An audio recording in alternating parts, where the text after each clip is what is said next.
So on the topic of the show, which is currency versus money or public versus private. You understand what currency versus money is. You understand ultimately I'm talking about public versus private, or the meaning of exchange, whether it be private or public, with regards to commercial transaction or private transaction. Commercial transactions, those transactions having derived themselves or falling under the jurisdiction of a commercial authority, whether it be the state, secretary of state, comptroller, currency, so on and so forth. Private transactions, those transactions are fall under the jurisdiction of a contract. In the terms of the contracts, that was executed between at least two parties. So with regards to currency versus money, I want to start off by reading what you might find kind of interesting, that I would be reading such a thing. But I am what I would call a law nerd, a procedural law nerd. I'm really nerdy when it comes to law. I read a lot of stuff. I got a lot of books. You know, it is what it is. And those around me who are close to me understand this, and they leave me alone and are quiet. And I appreciate them for that when I'm reading, because I like to learn. But, I do, peruse, and not to be so forward and want to use this word, gallivant across the, the different types of publications and, drafts and legislation and so on and so forth when it comes to the United States. I'm interested in what's going on in the United States, whether I'm a private citizen or not, whether I'm a private national or not. What happens with the United States does have vicariously an effect on me and therefore my family. So I'm very interested in what's going on with regards to the United States. So I happened to come across the 115th Congress 2D session, which is, you can look this up. This is very recent. This is March 22nd, 2018. This is the House of Representatives of the United States Congress. This is H.R. 5404. This is still on the floor. I think it's getting voted through. It's going to get shot down. But it's been a while since I've seen this on state level. It's been a while since I've seen this type of, proposed legislation at the federal level. And this really caught my eye, and I definitely have to say something about this with regard to the foundation. Because this is a House resolution proposal to define the dollar as a fixed weight of gold. Yet I paused. In the House of Representatives, March 22nd, 2018, Mr. Mooney of West Virginia introduced the following bill, which was referred to the Committee of Financial Services, a bill to define the dollar as a fixed weight of gold. A series, you can print this off from the United States Government Information, United States Government Printing, and this is straight up from this is official. Be it enacted by the Senate and House of Representatives of the United States of America in Congress assembled. Section 1 findings. Congress finds the following. 1. The United States dollar has lost 30% of its purchasing power. 1,000. Y'all hear what I'm saying? This is Congress. This isn't so. This is Congress saying this. Congress has found the United States dollar has lost 30% of its purchasing power since 2000.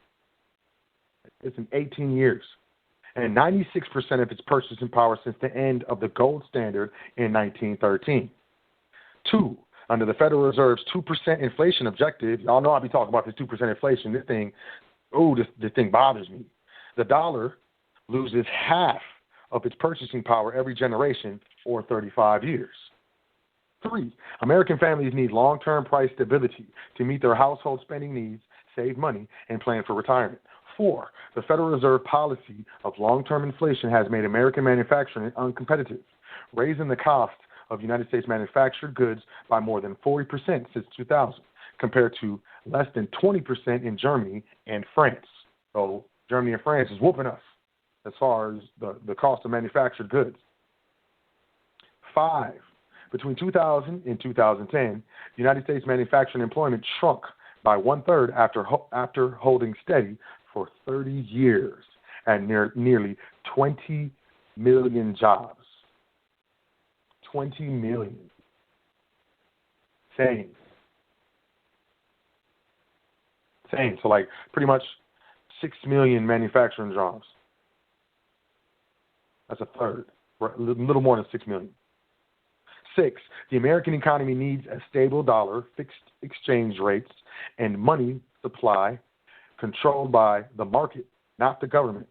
7, the gold standard puts control of the money supply with the market instead of the Federal Reserve. 8, the gold standard means legal tender defined by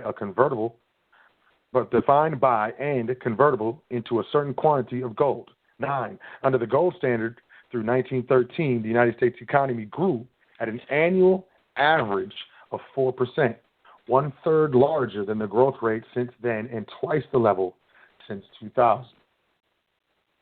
10, the International Gold Exchange Standard from 1914 to 1971 did not provide for a United States dollar converted into gold and therefore helped cause the Great Depression and stagflation. 11, the Federal Reserve's trickle-down policy of expanding the money supply with no demand for it has enriched the owners of financial assets but endangered the jobs, wages, and savings of blue-collar workers. And 12, restoring American middle-class prosperity requires change in monetary policy authorized to Congress in Article 1, Section 8, Clause 5 of the Constitution. Section 2, define the dollar in terms of gold, effective 30 months after the date of enacted of this act. Now, I had to shepherdize and make sure see if this was enacted, if it's on track to be enacted, if it was shot down. But effective 30 months after the date of enactment of this act. 1, the Secretary of the Treasury shall define the dollar in terms of a fixed weight of gold based on that day's closing market price of gold. And 2, Federal Reserve Bank shall make Federal Reserve notes exchangeable with gold at statutory gold definition of the dollar. Section 3, disclosure of holding. During the 30-month period following the date of enactment of this act, the United States government shall take timely and reasonable steps to disclose all of its holdings of gold, together with a contemporaneous report of any United States governmental purchases or sales, thus enhancing the ability of the market and of market participants to arrive at the fixed dollar gold parity in an orderly fashion. I don't know if y'all understand what I just read. I know I understand what I just read. If this goes through, like I said, I got to check. I haven't checked. I've been busy. One of my family members had a recent birthday, or what I like to call a New Year. But I haven't really checked and haven't really paying attention to this for the last couple of weeks or something, But if this is going to happen, if this happens in 30 months, it's going to change fundamentally our system of economics in the United States. And 30 months is not that long. 30 months is actually very fast. I'm concerned. I've seen this coming for years. It's part of the reason why I do the foundation, is to educate my people and educate people of what's coming up. And there's going to be a transfer of wealth, and it's going to be crazy. And there's going to put a lot of poor people in the poorhouse. And it's going to put a lot of rich people in the poorhouse and wealthy people in the poorhouse. It's going to put a lot of poor people in the wealthy house and a lot of middle-class people in the wealthy house. There's going to be a lot of moving around, and if you don't know what's going on, you're going to get caught up in it. All right? So with regards to that, I want to tell you, let's talk about currency versus money real quick. And I know a lot of you understand this. I just want to get into it.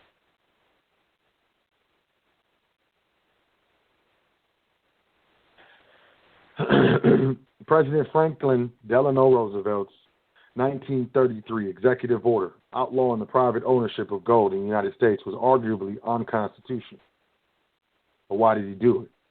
Many historians and economists point to efforts to get the economy moving again as the reason. Theory being that people were hoarding gold and the velocity of money in circulation needed to be sped up. During the 1800s, paper money was suspect in the eyes of many. Nobody would ever choose a government-issued $20 note over a $20 coin. Gradually, during the late 1800s and early 1900s, confidence in government paper increased to a point where it was widely accepted. People accepted the money because they felt confident they could exchange it at the U.S. Treasury or any Federal Reserve Bank for gold at any time. It even said so on the notes. Without the gold exchange clauses printed directly on the notes, the public would have been much less likely to accept them. Silver certificates in the United States notes circulated alongside gold certificates which were legally interchangeable dollar for dollar. So what was going on is you got a note. So you got to understand the difference between what a note is. Okay? So a note is a promise to pay. So if you got a silver certificate, that's still a note, I don't care.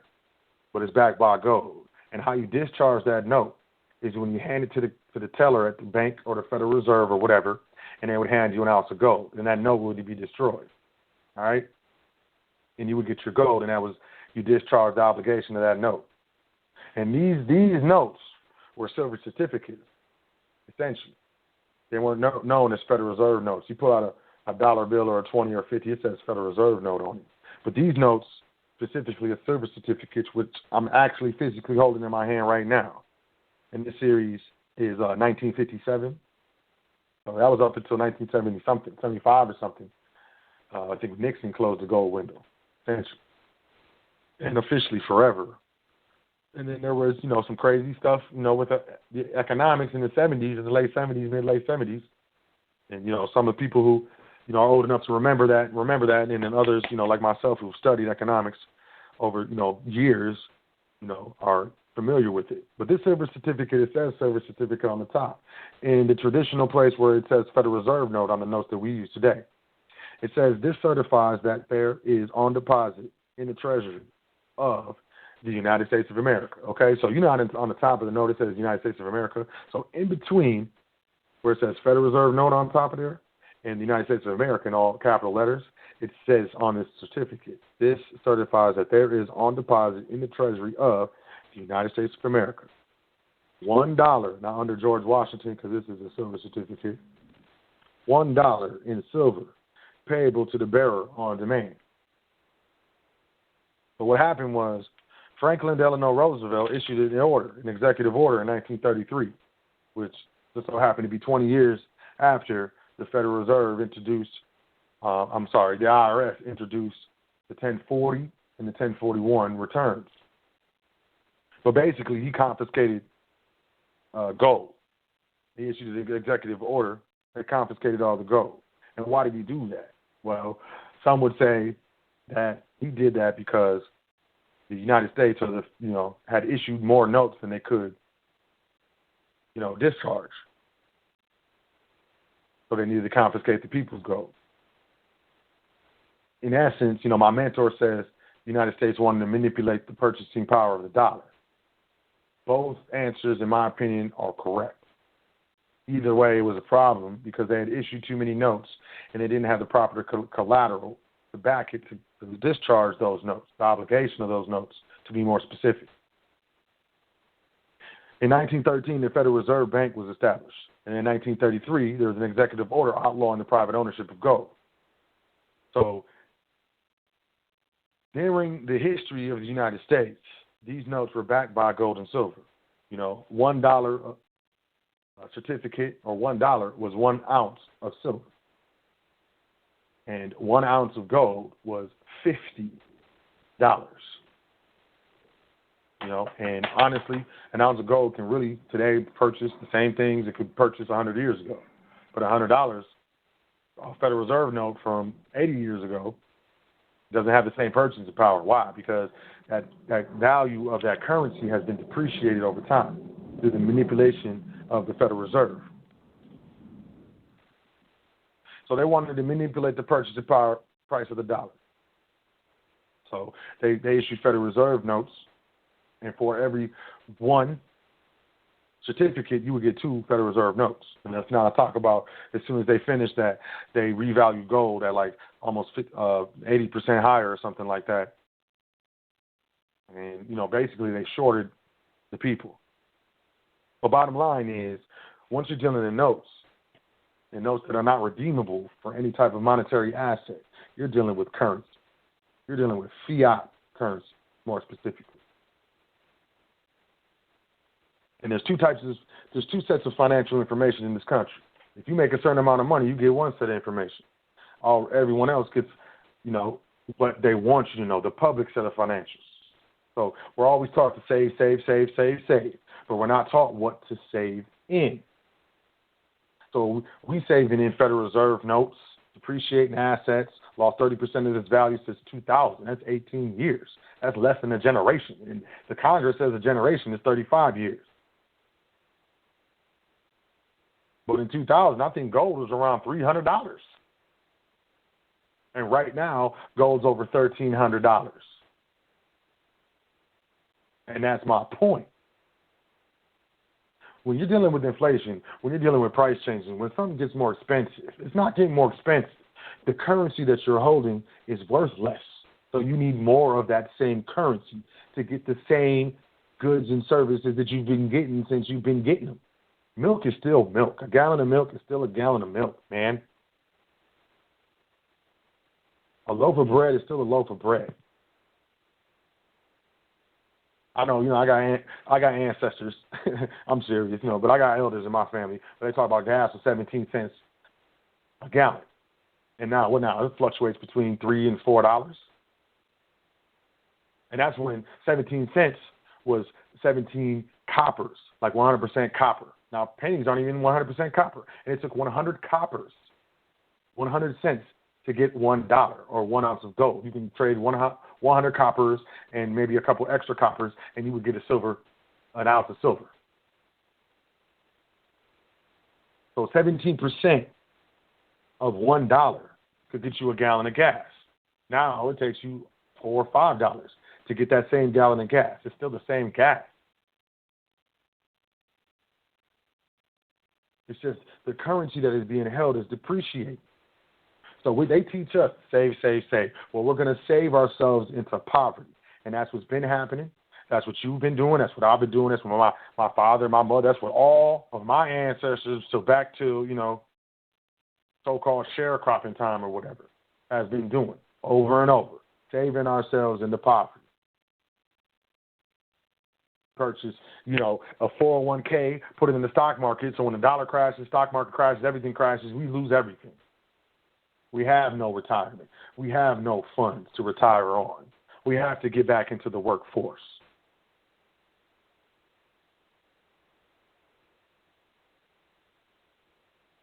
We have to depend on Social Security, which is being cut. We have to depend on these things because we're dealing with one set of financial information, the set of financial information that is given to the uninformed. You either come from an informed family or uninformed family. And that's bottom line what it is. So you're dealing with assets that depreciate. We're taught to purchase assets that depreciate. When we purchase a car, we drive it off the lot. It depreciates. When we purchase clothes, you get a hole in it. It's not worth $50 for when you bought it. You'll never get that $50 again. Whereas those in the know, those who come from informed families, are taught where to put their currency to make it last longer than the currency itself, and how to make their currency and essentially their energy, which is converted to currency, work for them instead of working for your currency.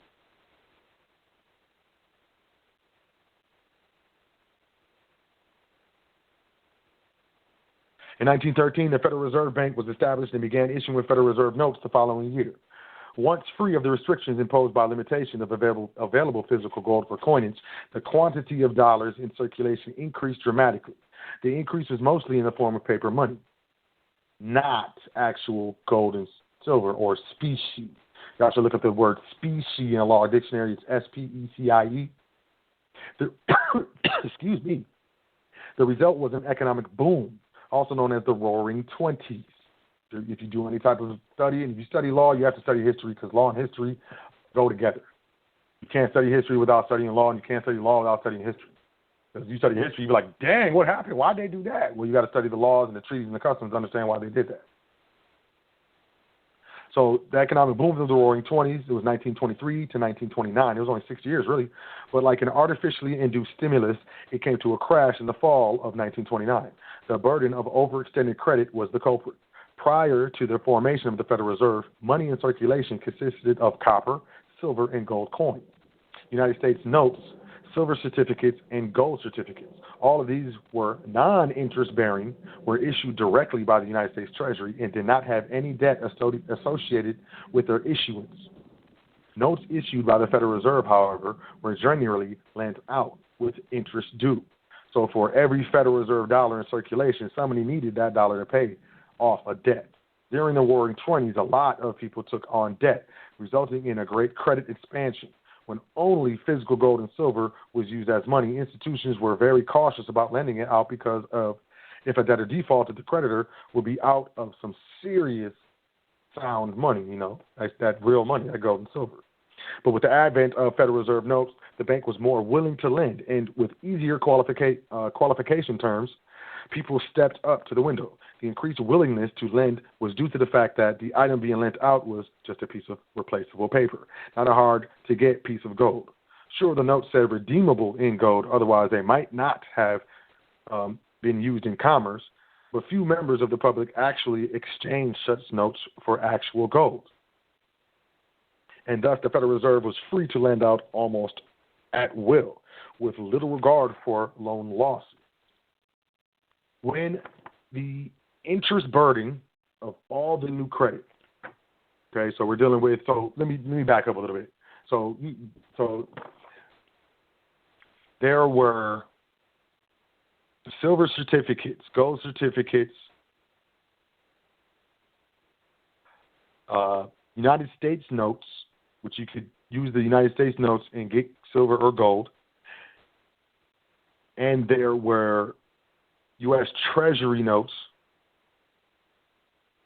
and there were Federal Reserve notes. Now, the Federal Reserve notes were being lent out. So they came with, interest. But they were looked at as equivalent because you could still cash them in and get silver and gold for them. But most people weren't doing that.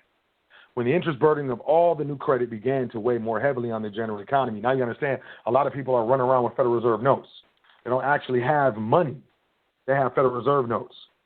And the Roaring '20s was a bunch of people running around with Federal Reserve notes like they really had money, and they didn't.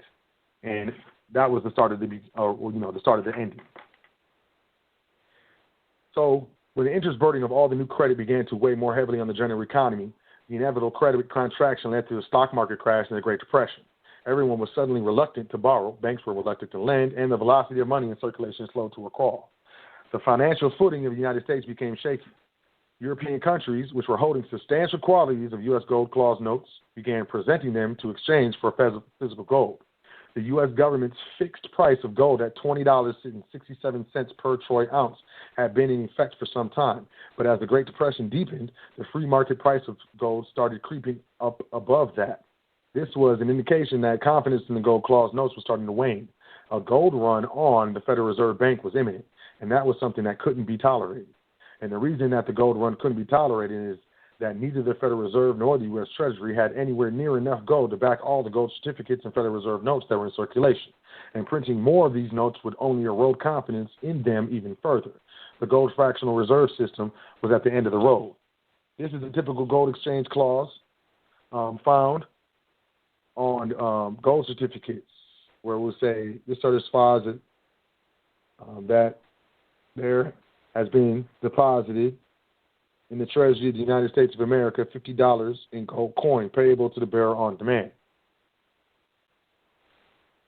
The total numbers of various notes issues are available from a number of sources. The appendix shows, dated in two books, the Standard Handbook of the United States Paper Money, 6th edition, by Chuck O'Donnell, and the Comprehensive Catalog of U.S. Paper Money, 1981 edition, by Gene Hessler.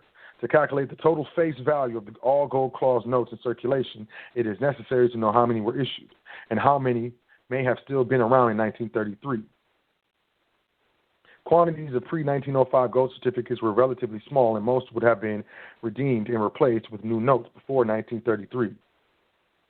The number of notes issued is known. The number surviving in 1933 can only be estimated. Records indicate that the total gold reserves of the country in 1933 were $4 billion worth.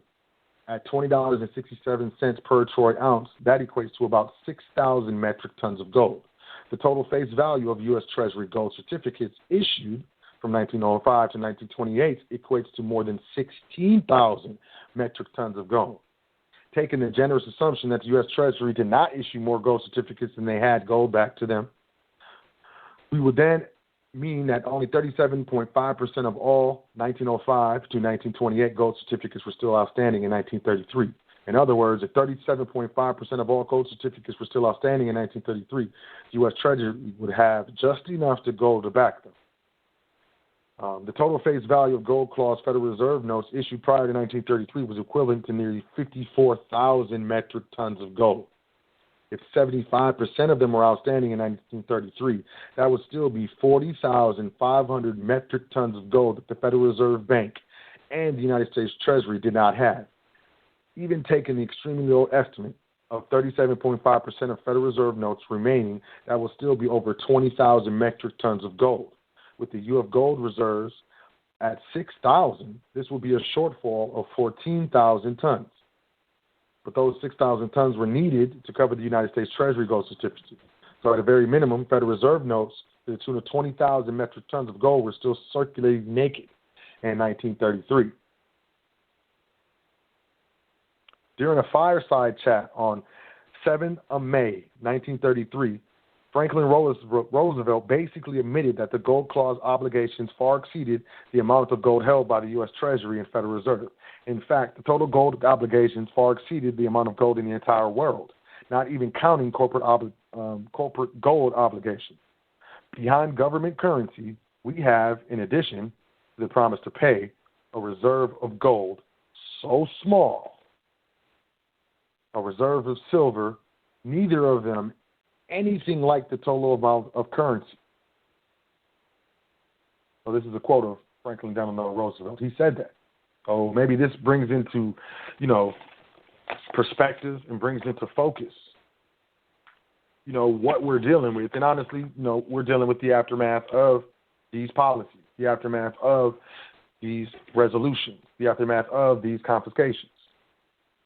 So now, what is real money? Gold and silver.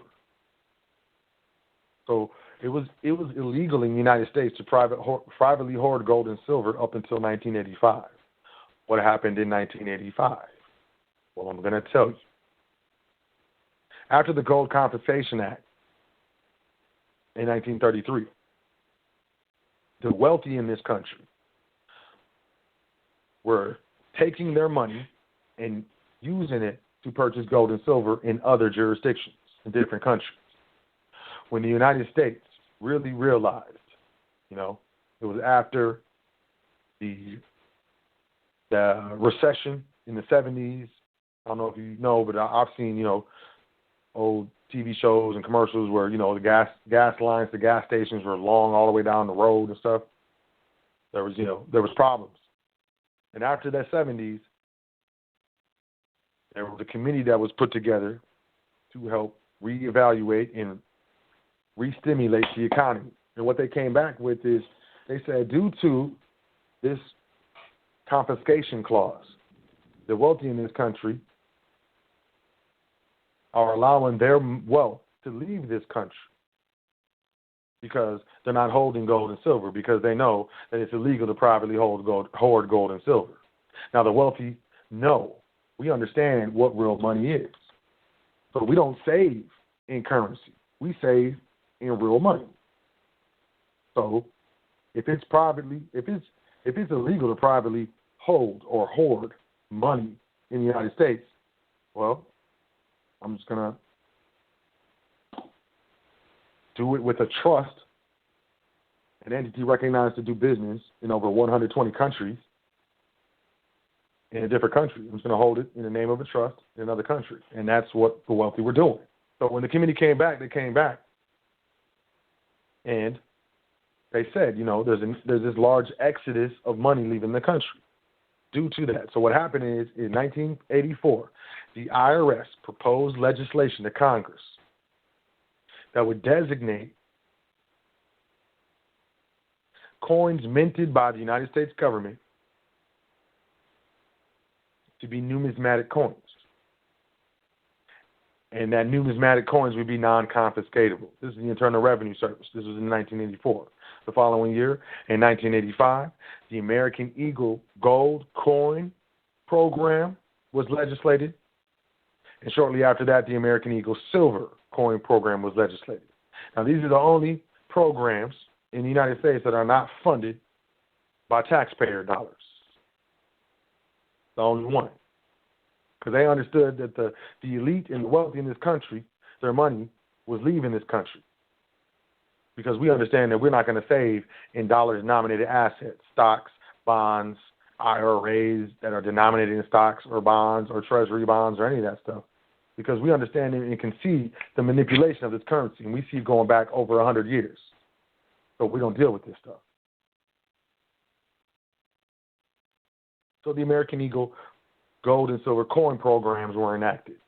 And Congress, when they enacted these legislations, and you can look this up, 1985, American Eagle gold and silver coin program, Congress designated these coins numismatic.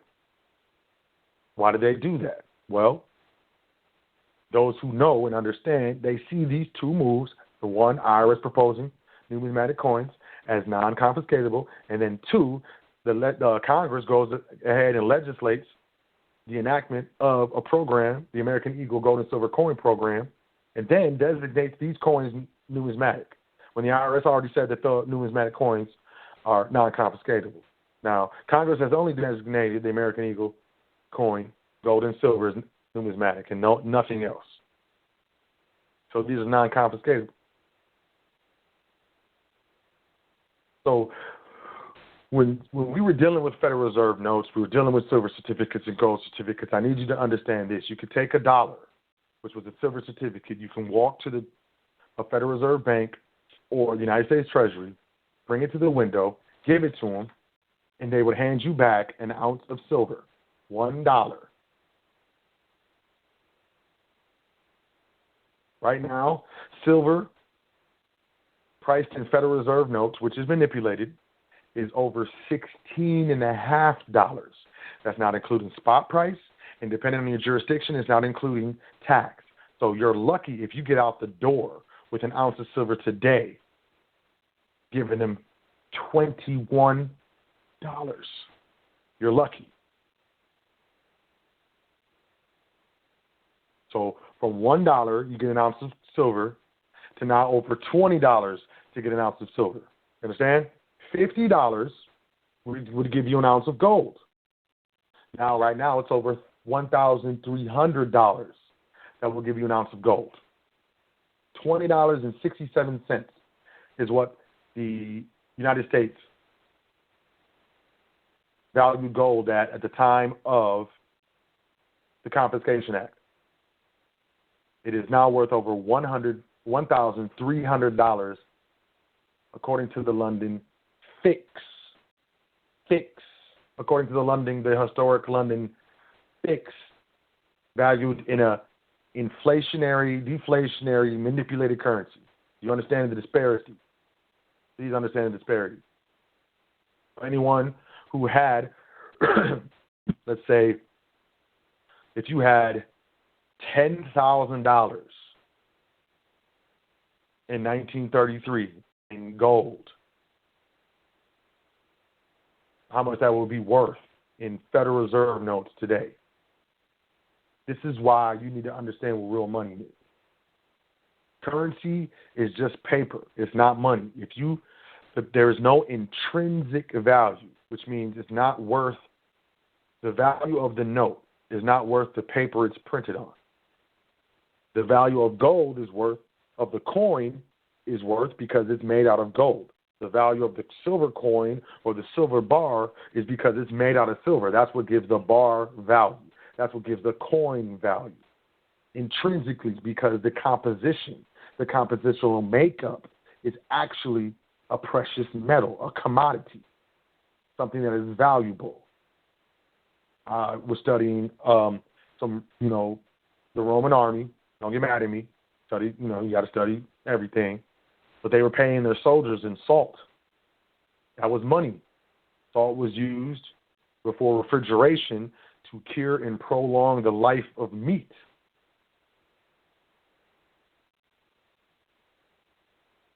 And it was your family was heavily dependent on how long your food was going to last. How many goats did you have? How many could you slaughter? How many could you eat before you had no more goats and your families are hungry? So what is money? Gold and silver, anything with tangible value. classic cars that gain value. You can buy one for 5 G's, put $2,000, $3,000, $4,000 into it, and sell it for $15,000.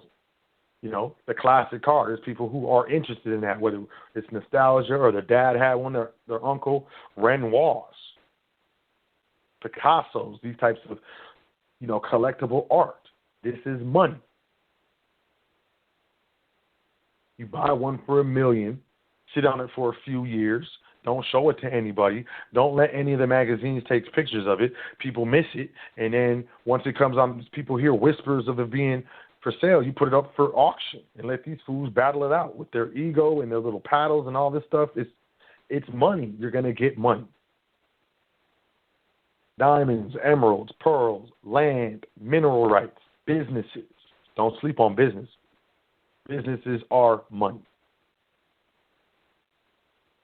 The right type of property is money. But what is currency? Currency is a medium of exchange in place of money, that takes the place of money instead of money, in contradistinction to money. It is backed by a government. Governments rise and fall through the ages. Gold and silver is going to stay. Art is going to stay. People's particular tastes, depending on how they grew up or what they find nostalgia, is going to stay. I know you're wondering this, and I want to drop a jewel, if I haven't already. So when I was speaking on American Eagle gold and silver coins, they're the only legally held asset that you can hold in your retirement. That's right. I said it. So if you have a 401k, if you have an individual retirement account or an IRA or something like that, if you can, a lot of them, you know, some of them you can't, you have no control. But if you're able to self-direct the investment, which means you can kind of have a say in what stocks and what stuff is picked, you can actually purchase gold and silver coins and have it being held by a third-party depository. And the IRS will recognize that within, you know, that particular retirement account, whether it's a 401k or whatever, because they understand what real money is. Now, you want to be particular with regards to taking disbursements from these accounts, because that's still in the public, unless it's assigned to a trust or something. But you know, that's kind of advanced. And I like to keep it foundational with this show. But we need to understand what real money is. If you got retirement, you got a savings account, and the savings account, the numbers in there represent Federal Reserve notes. You're playing yourself. Please, family, please stop it. You know, if you think you're saving for retirement, if you think you're saving for, you know, anything significant in the long term, you're playing yourself, and it's on purpose. It's engineered. Don't feel bad about it. It's the way it's set up. It's evil genius. Help but marvel at it once you can truly see what it is, whether you like it or not. It's amazing. So it's not anything to say about your intelligence or how smart you are or how stupid you are, nothing like that. It's a complete setup, down to them putting what you think is your name on a state-created entity and you doing business with that and no one telling you anything better and getting taxed as an individual. Oh, it's the straw man. It's the debtor. It's the suspect fool. It's an individual. Do you understand what an individual is? It all comes down to the taxes and the tax return, and your debtor or your straw or whatever files an individual return.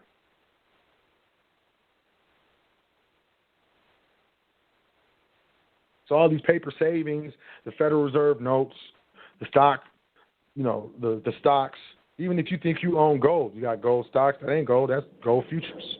Those are contracts. Oh, I got a portfolio, and 10% of my portfolio at Fidelity, at Charles Schwab, is in gold and silver. Fool, that's not gold and silver.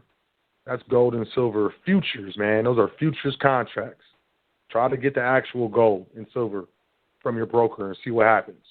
At some point in time, this currency is going to get weird. These Federal Reserve notes are going to get weird. If you can't tell, it's already getting weird. If you can't tell, if you can't feel it, you know, just kind of pick up on something's weird in the air. If you just can't put your finger on it, it's getting weird. It's getting really weird. Getting weird.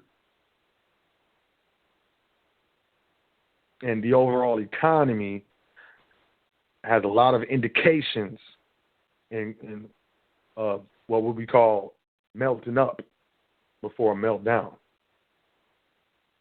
And you got to take your position. You have to take your position. If you have a savings account, you need to cash that savings account out. Take the cash, precious metals dealer locally, and buy everything you can, silver and gold. Still a savings, bring it back. Don't tell anybody you have it. Get it safe, bury it, put it at your grandma's house, put it in a safe deposit box. Actually, I wouldn't recommend that, but you can do it. But it's still savings. Whenever you need it, you can go and sell it back. And more often than not, when you go sell it back, it's going to be worth more than when you bought it. It's still savings. It's true savings. What we're doing right now is a joke. It's a trick, and it's not even funny. And it's mean because it's theft of energy. It's theft of life. And I definitely, if you can't tell, over the years, I have a very serious issue with this. This is one of my biggest pet peeves, is this system that they got us set up in. And it pains me to watch my people deal with this and go through this. So I want you to know what real money is, ultimately and honestly. Real money is gold and silver. What does the Constitution say real money is? Read it. It'll tell you.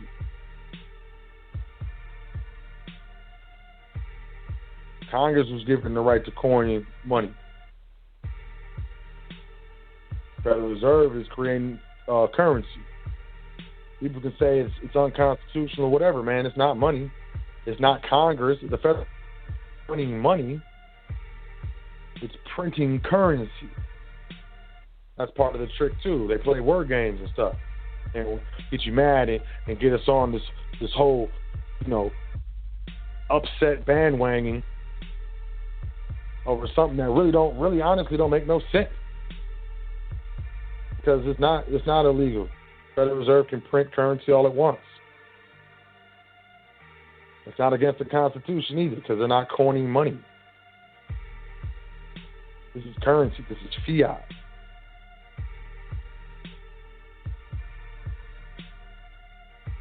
So if you understand, you get the gist of it. Currency is public. Money is private. Now, can you use public instruments to get your hands on private property? I guess it all depends on the two individuals contracting. So if you walk into a pawn shop or whatever, and I like this necklace or whatever, and you pull out Federal Reserve notes and they're willing to accept it, then I would add the answer to that question would be a resounding yes. Every single time I exchange this paper currency for actual gold and silver, I get like a rush or something. It is crazy to me. The world is crazy though. The world is completely backwards. And as I shift and become more in tune with nature, natural law, myself, my creator, my ancestors, the more, when I look outside, everything just looks crazy and really weird.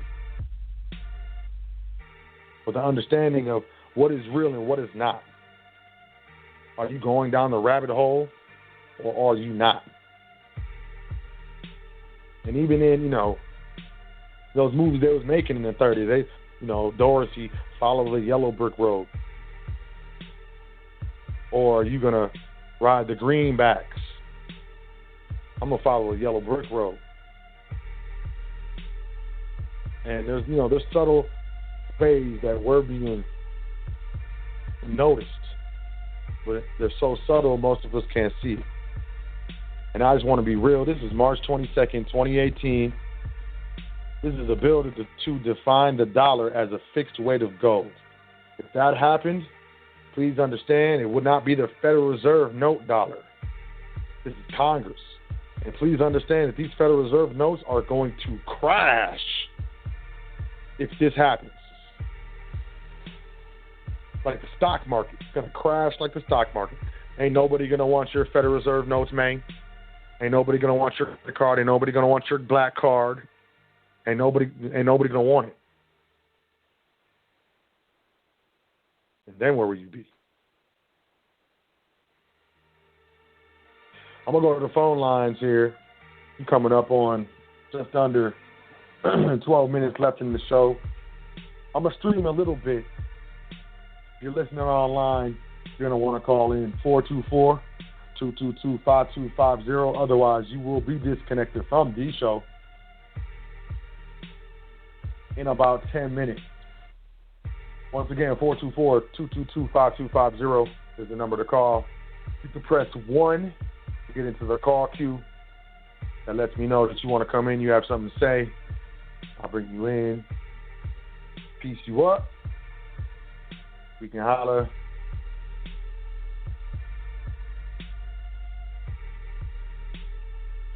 And we can continue to lay this foundation. You know, I feel like, you know, maybe the last couple shows or so, you know, I don't feel like necessarily I've been on a negative vibe, you know, but I feel like maybe I don't want to turn into one of those gloom and doom type writers or speakers or whatever, because I'm really not. I'm generally a happy individual, a very, very happy man. I like to laugh. I like to joke. I like to crack jokes. I like to troll people, mess with people and upset them and watch their facial expressions and laugh at them. You know, people say, oh, that's mean, but it's only really people who understand and, you know, consent. And, you know, eventually you ultimately realize that, you know, maybe you're taking yourself too seriously and most people end up laughing with me. And I don't mean to be, you know, all doomy and gloomy. But, you know, with the advent of what's going on, especially, you know, Trump just pulled out of the Iran deal. I mean,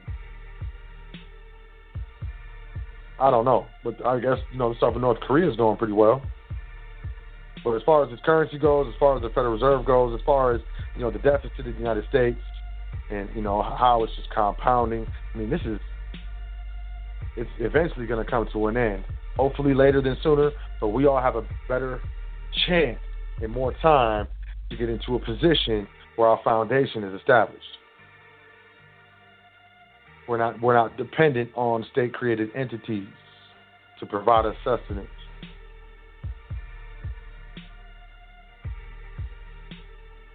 I mean, that's what I want for all of us.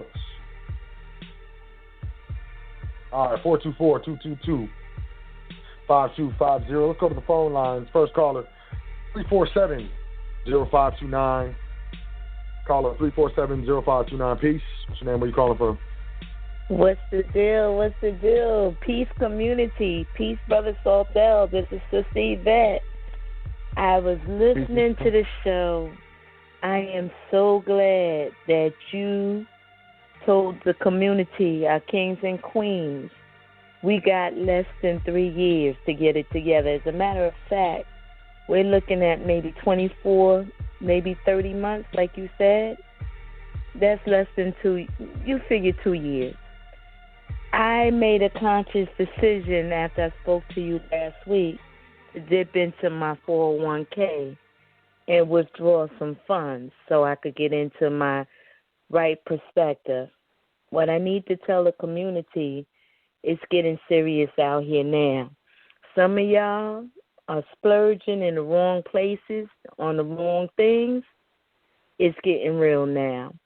We got to cut back on our spending, our splurging. I know some of us want to floss, you know, our weaves, our nails, you know, our gaiters, our Nikes. You know, we want to splurge. There's nothing wrong with that. But right now, that's not going to do nothing for us in the next 2 years. Trust me. If you ain't in your right order, your right private order, y'all going to be in trouble. Now, they're not playing with us, and they realize we starting to wake up a little bit, and that scares a lot of folks because, unfortunately, we are their biggest entities. And when they start losing profits, because we are the profits, because like I told the community before, our tracking numbers, our socials, these birth certificates, all these things that are government issued, state issued, they have a tracking device. If you take the average brother or sister out here, king or queen, and you do the math on how many years we give the federal government, they already made a contract with all these other companies, these other countries, these other entities outside that says, listen, I got this citizen. I could get $1 million off of them. If they give me 25 good years, I might be able to get more. Give them the houses. Give them the cars. Give them all these things. Surround them with all these things that they need at the moment. And we'll keep them in debt. It's not about being in debt, community. It's about surviving. We are the survivals. We are the surviving communities. You look through the history. You look through our ancestors. The Creator made us to survive and to conquer all that we put our hands to. When they took us out of this bondage, so they claim they did, because we still bonded. We're still bonded. We're still bonded by contract. We're still bonded by terms. We're still bonded by the very things that we despise each and every day when we wake up. But the thing about it is, it's not choices. It's not decisions. It's a conscious thought of, are you going to stay in that situation or are you going to come out? Some of y'all know what y'all doing. You know what you're doing. Every week when you get paid, you like, I got to pay this bill, I got to pay this, I got to do this. Cut back. As long as you owe them, you will never go broke. Okay? If you pay $100 for the bill, you know what? Send them 60. Send 20 to the next one. Buy a piece of gold. Buy a piece of silver. You can afford. If you get 10 of y'all and you all invest together, y'all can do this. When you go to the supermarkets, instead of going shopping for your family, why don't 5 of y'all on the block get together and get some packages? Why don't you buy some more newspapers and start cutting those coupons out so you could save a couple of pennies? See, it's getting real out here, community. And if y'all don't know, the writing was on the walls a long time ago. Now that they realize we're starting to be economically conscious and socially conscious, they changing the games and the rules. For the queens, I would like to say this. Mother's Day, happy Mother's Day. All those that still have women in your lives living, honor your queens. But queens, I got this for you to say. For me to say this to you. Check yourselves. All that's going on right now, the distractions, the timeout, whatever, all that's going, all of y'all coming out the closet, this is some serious matters coming out right now. Don't call wolf when you partaked in the foolishness that was going on. If you did the things to do to get to the levels you at and you didn't get to the levels, it's not that brother only. You played a part in your foolishness.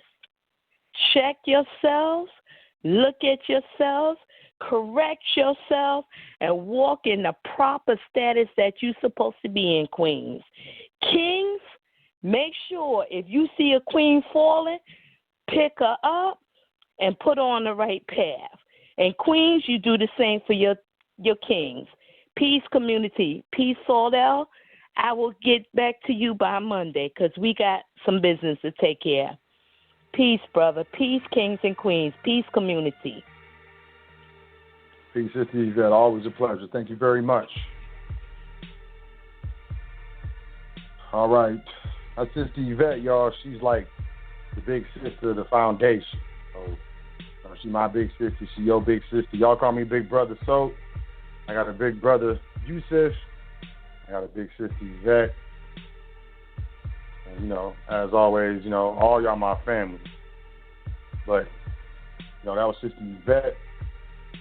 And she always brings it. I'm going to go to the next caller, 718-210. 718-210.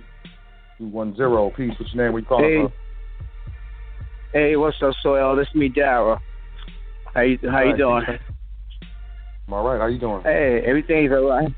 I'm all right. I'm thinking about something new. Maybe everybody want to do that too because when they work, we're taking care of them, but I feel they need to take care of us as equally.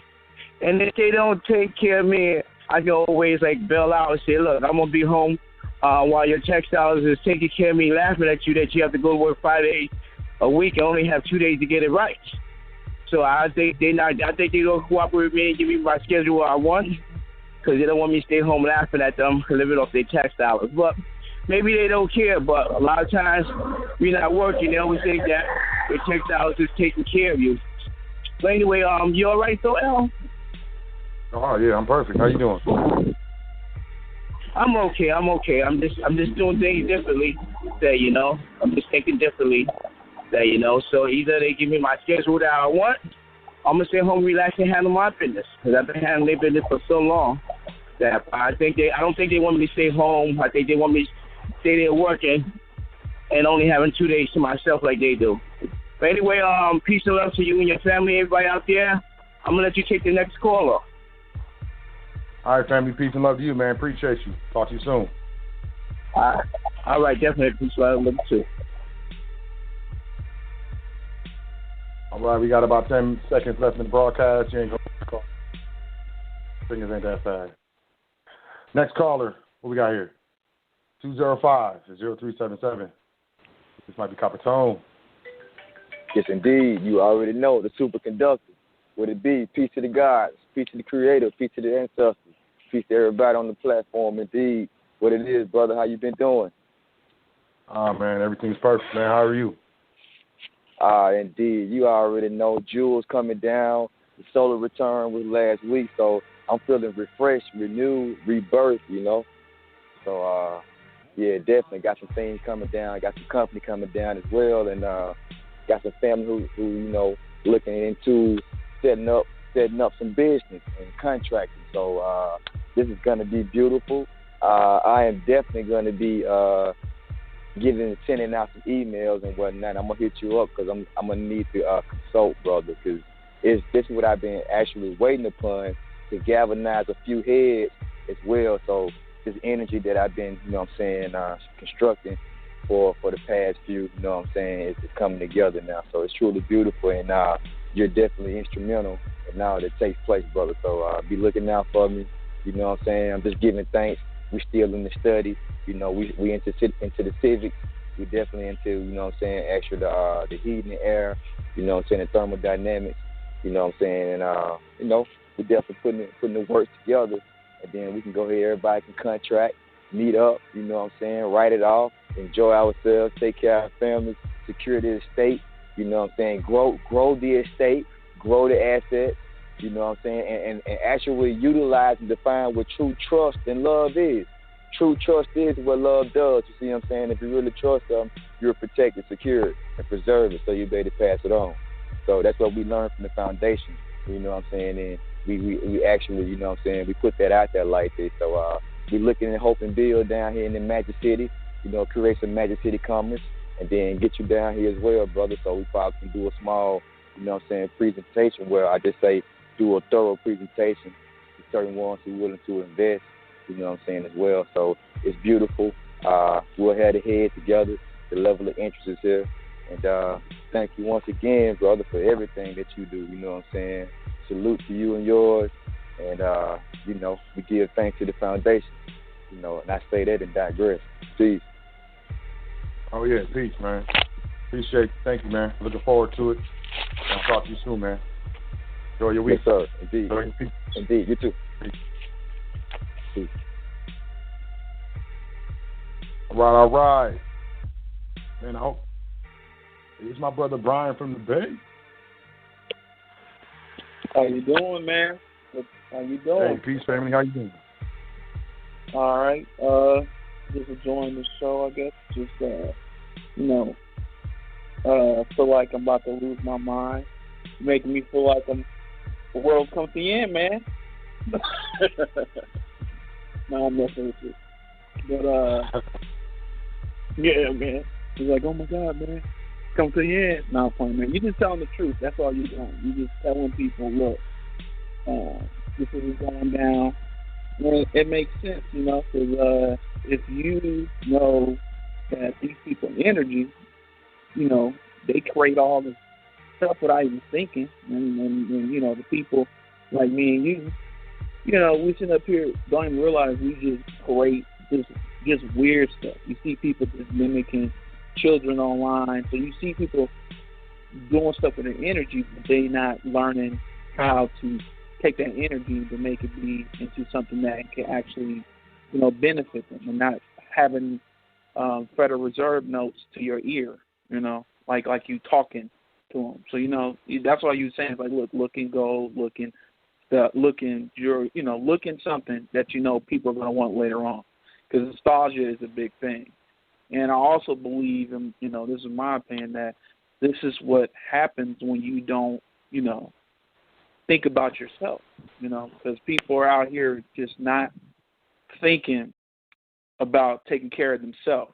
They want somebody to do all the other stuff that they don't want to do. So therefore, if you're going to rely on somebody, these people who are these billionaires and all this stuff, these families that know this stuff, the foreign families, why they got to take care of you?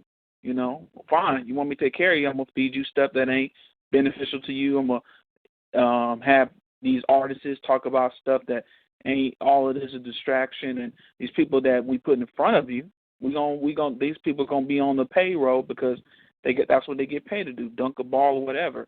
So you gotta realize that's why we having, especially us, a lot of us is getting, we're like, why are we getting kicked out of these stores and why are we getting shot and stuff? Because I think it's the universe telling you need to take responsibility yourself and step up and start creating these businesses and start utilizing your energy to create real money.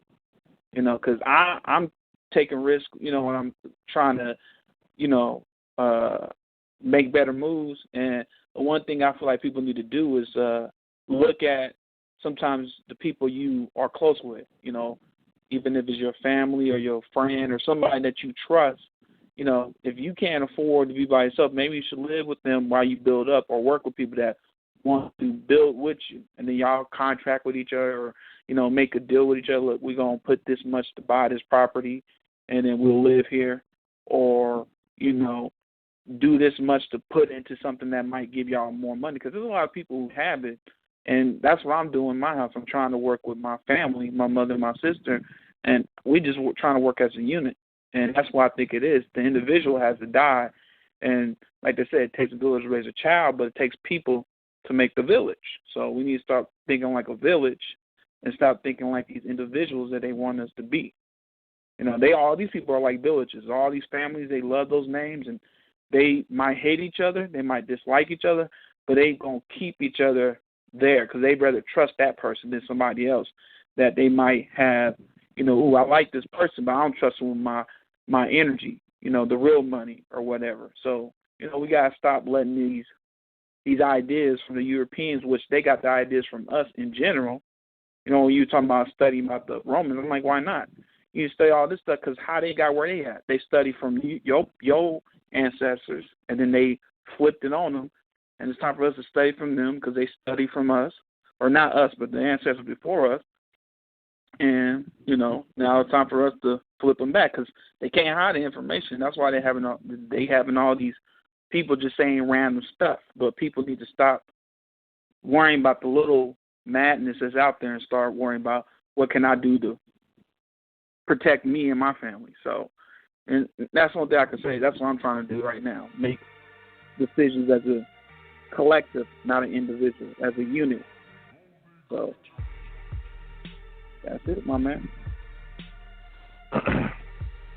I agree, man. Keep making moves forward. Let's all keep making moves forward. And, one of the main things that I want to say is, we all working, whether you work a job or you contracting or whatever you're doing, hustling or whatever, we all working, and we need to get into the habit of paying ourselves first, paying our last name first, paying our estate first. And then, paying these outside entities, these credit card companies, these gas companies, so on and so forth. And I think that would be a great initial, transition in thought. It's just, getting to the point where we're paying ourselves. But we got to keep moving. We got to keep working. We got to keep making it happen. And, yeah, man, keep doing what you're doing. I'm going to keep doing what I'm doing. And, let's meet back here next time on The Foundation, family. I appreciate you calling in. And I'm going to call me tomorrow at noon your time, because our time zones is too different. It's fine, man. I was gonna call. I was gonna say I was gonna try to worry about. I was gonna tell you I was gonna try to call you tomorrow at even early in the morning. It doesn't matter, I was gonna try to call you, So yeah, just call me when you're ready. And let's get this knocked out. But thanks for calling in, man. I'll talk to you tomorrow, man, and I appreciate you. Appreciate what you do, man. Keep doing it. My peace.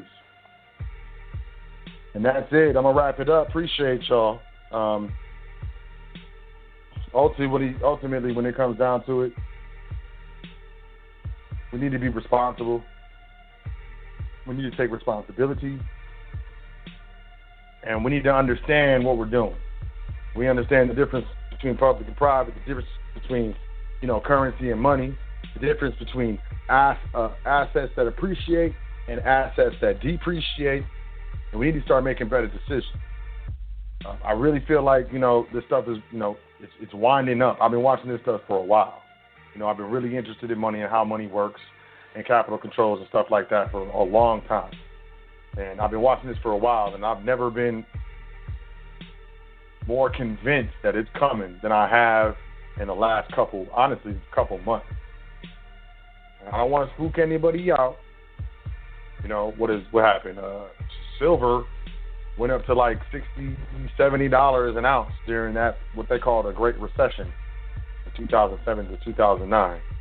So if it's $16 down, it goes up to $60.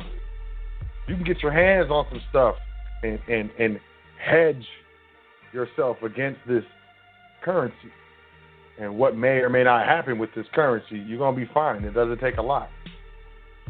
Just, make your position, continue to create your position, or start your position. And, at the very least, I know, we accept excuses for ourselves and others all the time, but there's no excuse for this. You've heard it. And if you're anything like me, once you know, you can't do it. Like, I'm walking on a bridge or something, and I know that this part right over here it's going to fall. It's going to fall. That's going to break. And then I see 3 people walk on it, and it doesn't break. And then I walk on it, it's going to break, because I knew it was going to break. So if you're anything like me, that's how it works. And if you're not, maybe you are, and you haven't recognized that, and that's probably why you're dealing with a lot of stuff that you're dealing, because you knew better. Because I knew better. Because we know better. So let's just do better. With that being said, I want to thank you very much from the bottom of my heart for everything that all of you have given me the entire time I've been on High Frequency Radio Network. Whether it was with the Vault or the Foundation, I appreciate you. Anyone that I've met at an event, anyone that I've done business with, so on and so forth. I'm going to tell you this, I don't want to be like, I'm about to be out of here and I'm gone.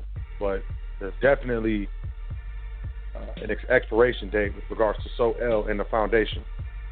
And I just want to do everything I can to put everyone in the best position that you could possibly be in, and provide my assistance to help you achieve that as quickly as possible.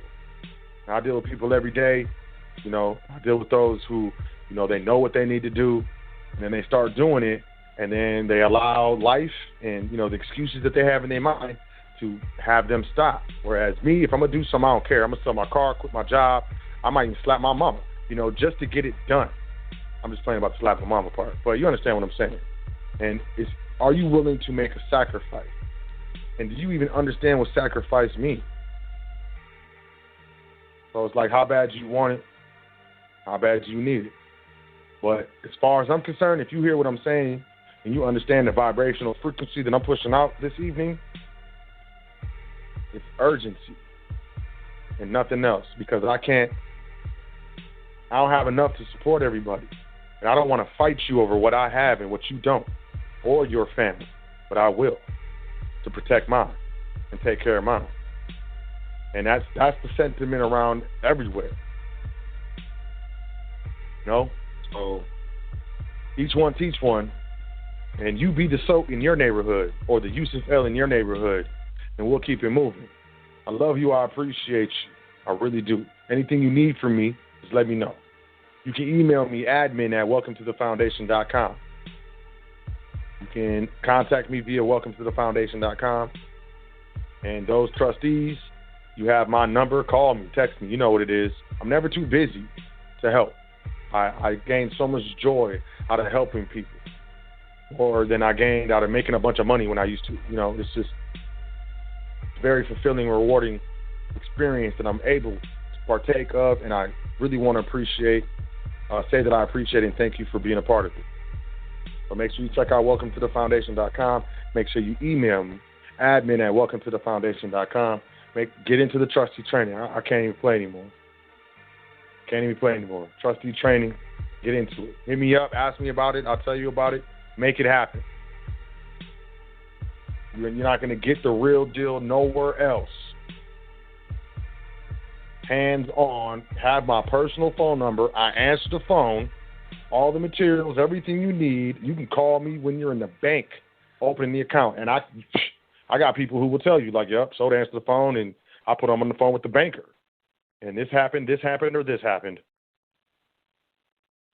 That's a part of trustee training. You're not going to find trustee training anywhere else, I can guarantee. Because what I created is what I wish was available when I was coming up, when I was just starting to wake up, when I was just starting to look and try to figure out what's going on. And I had to wade through all this BS, bull crap, that wasted my time and didn't help me or add any food to my table or any gold to my holdings. So that's what I offer. Hit me up, admin@welcometothefoundation.com. If you're doing business credit, you want to start your business, you want to understand the nuances of establishing the profile. If you want to understand how to classify your business, your LLC, whatever, you're any corporate entity, I'm cold with them.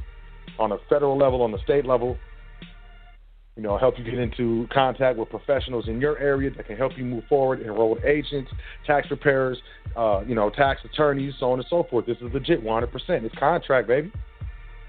So let's get to moving and quit playing. Admin@welcometothefoundation.com, welcometothefoundation.com. Take care of yourself. Be good to yourself. Treat yourself. Do something nice for yourself this week. I want to say Happy Mother's Day to all the mothers. Happy Mother's Day. Enjoy it. I'll catch you next Wednesday here on, the foundation. And with that being said, y'all enjoy your week. Anybody hit me up if you need anything. Y'all know what it is. If you're not in it, get into the trustee training. And I'll talk to you soon. Enjoy yourself. Love yourself. Peace to the God.